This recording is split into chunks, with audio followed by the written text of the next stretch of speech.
Snažím sa pochopiť, vcítiť do svojho zákazníka.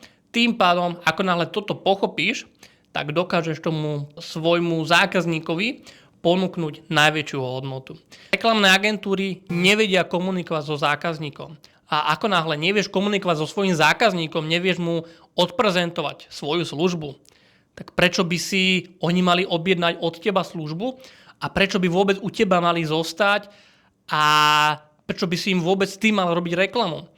Je strašne veľa veľkých reklamných agentúr, ale oni sa zameriavajú na stredné až veľké podniky.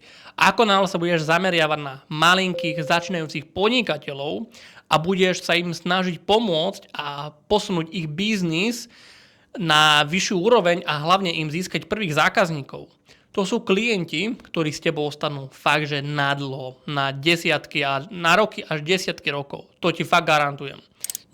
Ja ti odporúčam, pokiaľ chceš byť naozaj úslužný a zistiť, aké to je, nie je nič ľahšie, než keď si zabukuješ 1 alebo 2 noci v veľmi, veľmi luxusnom hoteli a tam zistíš, aké vôbec služby sa poskytujú a tam zistíš, ako by si to mohol pretaviť do svojho podnikania.